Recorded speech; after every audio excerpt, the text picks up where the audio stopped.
Students, मेरे YouTube channel में आप लोगों का स्वागत है। पिछले वीडियो में पार्ट 3 के माध्यम से कुछ हम लोग लेसन 2 का क्वेश्चन आंसर देखे थे। इस वीडियो में हम लोग लेसन 2 का पार्ट 4 देखेंगे। तो चलिए इसमें जो है पहले क्वेश्चन की तरफ बढ़ते हैं।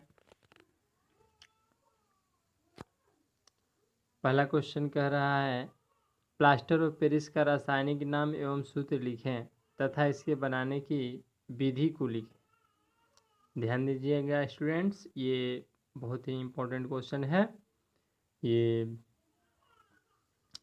तो एक बार फिर से क्वेश्चन हम पढ़ते हैं और क्वेश्चन समझाने का प्रयास करते हैं। प्लास्टर ऑफ पेरिस का रासायनिक नाम। प्लास्टर ऑफ पेरिस का रासायनिक नाम आप लोगों को शायद पता ही होगा कि प्लास्टर ऑफ पेरिस का रासायनिक नाम जो होता है कैल्शियम सल्फेट अर्धहाइड्रेट होता है। इसका रासायनिक सूत्र क्वेश्चन में पूछ रहा है, सूत्र भी CaSO4 इंटू हाफ H2O होता है। तो स्टूडेंट्स इसको याद रखिएगा, प्लास्टर ऑफ पेरिस को संक्षेप में POP भी कहते हैं। संक्षेप में POP भी कहते हैं वही प्लास्टर ऑफ पेरिस। तो इसमें ये इस क्वेश्चन में जो है 3 तरह के प्रश्न शामिल हैं, जिसमें से 2 प्रश्न का उत्तर आप लोगों को पहले से ही पता है। कौन कौन? तो पहला जो है प्लास्टर ऑफ पेरिस का रासायनिक नाम। प्लास्टर ऑफ पेरिस का रासायनिक नाम होता है कैल्शियम सल्फेट अर्धहाइड्रेट और सूत्र होता है CaSO4 इंटू हाफ H2O। संक्षेप में स्टूडेंट्स इसको क्या कहते हैं? POP, plaster of Paris. ठीक है, चलिए बनाने की विधि जानते हैं। बनाने की विधि कहता है, जिप्सम को इस्पात के बर्तन में 373 केल्विन ताप पर गर्म करने से यह जल के 3/2 अणुओं का त्याग कर प्लास्टर ऑफ पेरिस बनाता है। कहने का मतलब कि जिप्सम को जब इस्पात के बर्तन में 373 केल्विन ताप पर गर्म करते हैं तो इस स्थिति में ये जल के 3/2 अणुओं का त्याग करता है और इसके फलस्वरूप प्लास्टर ऑफ पेरिस का निर्माण होता है। 373 केल्विन और सेल्सियस में चेंज करेंगे तो 100 डिग्री सेल्सियस होगा। जैसे देखिए CaSO4 इंटू 2H2 है। देखिए यहाँ पे जो है समीकरण लिखने में थोड़ा सा भी दिक्कत नहीं होना चाहिए। कह रहा है जिप्सम को, तो जिप्सम का सूत्र लिखेंगे CaSO4 इंटू 2H2O। तापमान 373 केल्विन है तो यहाँ 373 केल्विन लिखेंगे। तो जल के कितना अणुओं को त्याग करता है? 3/2 अणु को। तो यहाँ ध्यान दीजिएगा, जल के जो है 3/2 अणु है। ठीक है, और ये CaSO4 इंटू हाफ H2O। इस तरह से जो है प्लास्टर ऑफ पेरिस का निर्माण हुआ। तो बनाने की विधि एक बार फिर से सुनिएगा। बनाने की विधि कहता है कि जिप्सम को इस्पात के बर्तन में 373 केल्विन ताप पर गर्म करने से जल के 3/2 अणुओं का त्याग कर यह प्लास्टर ऑफ पेरिस बनाता है। ठीक है, यहाँ से क्वेश्चन ऐसे भी देता है कि प्लास्टर ऑफ पेरिस का निर्माण करने के लिए किसका प्रयोग किया जाता है? तो किसका प्रयोग किया जाता है? जिप्सम का प्रयोग किया जाता है ना, जिप्सम का।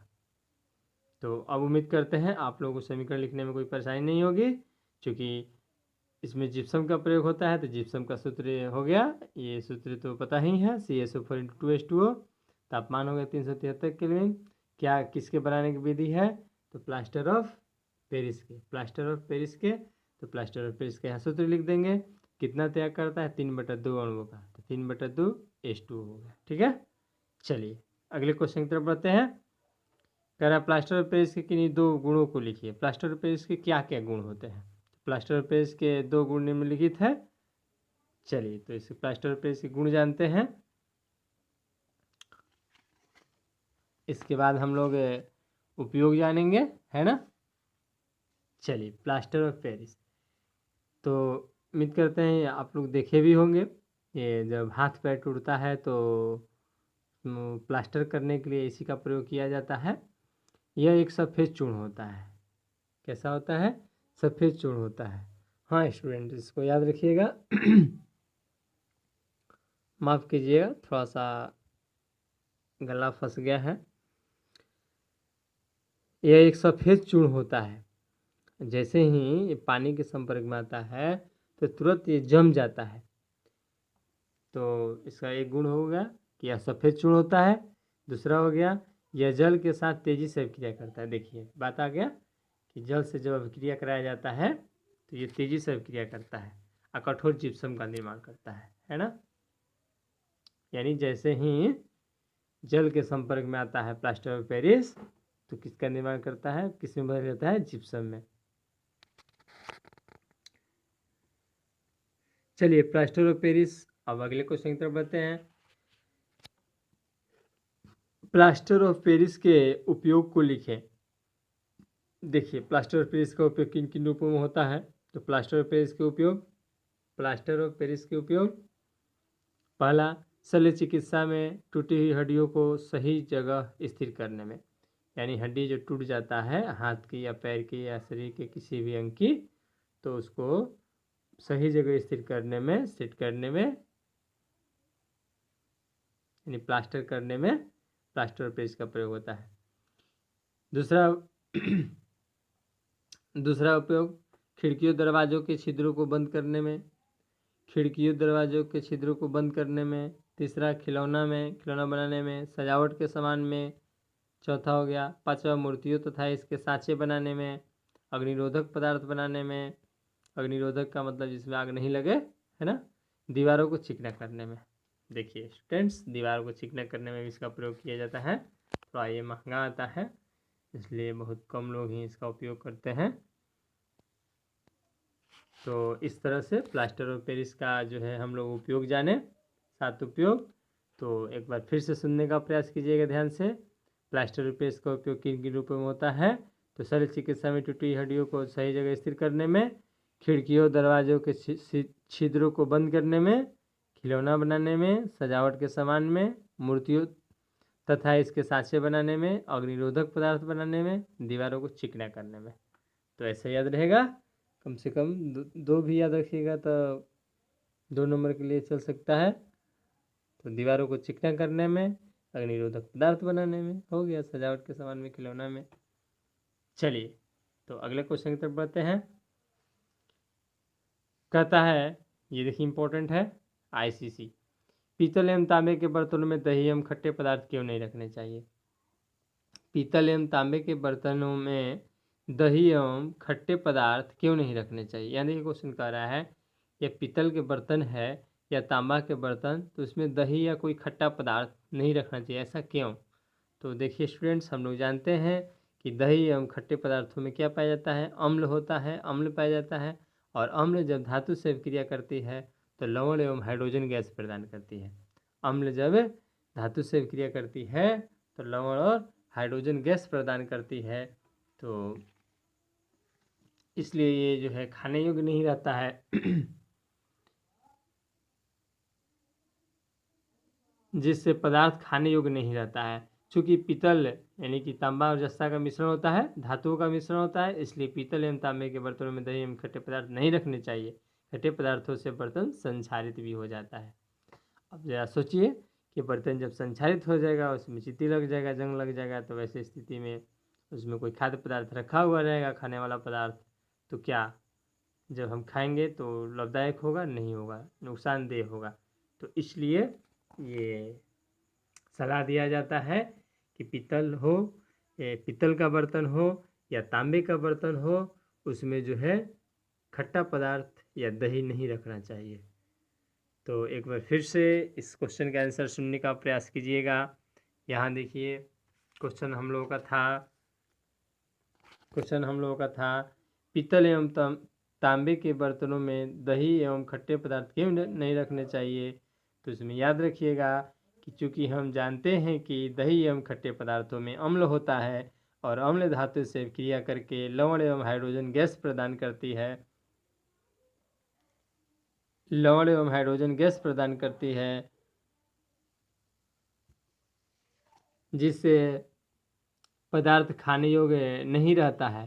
चूँकि पीतल जो होता है तांबा और जस्ता का मिश्रण होता है, धातुओं का मिश्रण होता है, इसलिए पीतल एवं तांबे के बर्तनों में दही एवं खट्टे पदार्थ नहीं रखने चाहिए।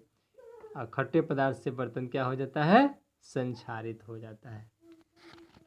खट्टे पदार्थ से क्या होता है? बर्तन संक्षारित हो जाता है। चलिए तो क्वेश्चन नंबर अगला देखते हैं, क्वेश्चन नंबर 5। क्वेश्चन नंबर 5 कहता है कि HCl आदि जलीय विलयन में अम्लीय विलक्षण क्यों प्रदर्शित करते हैं? HCl जो होता है HNO3 के जलीय विलयन में अम्लीय विलक्षण क्यों दर्शाता है? कहने का मतलब है कि HCl हाइड्रोक्लोरिक अम्ल जो होता है HNO3 का जो जलीय विलयन होता है तो अम्लीय अभिलक्षण दर्शाता है, अम्लीय गुण दर्शाता है, जबकि अल्कोहल एवं ग्लूकोज जैसे यौगिकों के विलयनों में अम्लीयता का अभिलक्षण नहीं प्रदर्शित करते हैं। और यही बात की जाए अल्कोहल एवं ग्लूकोज के यौगिक के विलयन में ये अम्लीय नहीं दर्शाता है ना, अम्लीय गुण नहीं दर्शाता है। HCl जो होता है HNO3 के जलीय विलयन में अम्लीय विलक्षण दर्शाता है, जबकि अल्कोहल और ग्लूकोज जैसे यौगिकों के विलयन में अम्लीयता नहीं दर्शाता है। ऐसा क्यों? तो ध्यान से समझने का प्रयास कीजिएगा। चूंकि HCl जो होता है HNO3 आदि अम्ल जलीय विलयनों में वियोजित होकर हाइड्रोजन आयनों को उत्पन्न करते हैं। देखिए HCl जो होता है HNO3 के जलीय विलयन में वियोजित यानी कि टूटकर हाइड्रोजन आयन को उत्पन्न करता है। कौन? तो HCl। इसलिए अम्लीय अभिलक्षण प्रदर्शित करते हैं। ठीक है, तो HCl जो होता है HNO3 के जलीय विलयन में क्या करता है? वियोजित हो जाता है, टूट जाता है, और क्या उत्पन्न करता है? H+ आयन को उत्पन्न करता है, हाइड्रोजन आयन। इसलिए अम्लीय अभिलक्षण प्रदर्शित करते हैं। ठीक है, एक और इसमें क्वेश्चन है कि अल्कोहल और ग्लूकोज जैसे यौगिक के विलयन में अम्लीयता प्रदर्शित नहीं करते हैं, ऐसा क्यों? अम्ल का गुण प्रदर्शित नहीं करता है। चलिए तो इस क्वेश्चन का भी आंसर इसमें देख लेते हैं। अल्कोहल ग्लूकोज जल में विलय होने पर हाइड्रोजन आयनों के रूप में उनकी हाइड्रोजन पृथक नहीं होती है। ध्यान दीजिएगा, जब अल्कोहल और ग्लूकोज जल में जब विलय होता है तो H+ आयन नहीं देता है, इसलिए यह अम्लीय नहीं होता है। अम्लीय का मतलब H होना चाहिए, तो HCl जब HNO3 के जलीय विलयन में जो है डाला जाता है तो वैसे स्थिति में H+ आयन प्रदान करता है, इसलिए HCl अम्लीय प्रदर्शित करता है।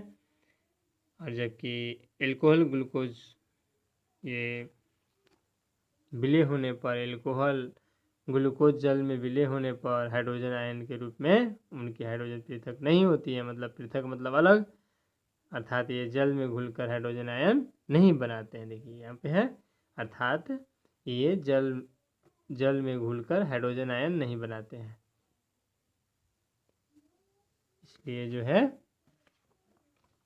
इसलिए उसके विलयनों में अम्लीयता के लक्षण नहीं प्रदर्शित होते हैं।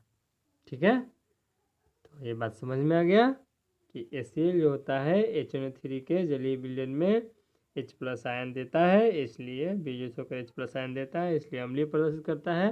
और ग्लूकोज और अल्कोहल में H+ आयन नहीं देता, इसलिए अम्लीय अभिलक्षण प्रदर्शित नहीं करता है।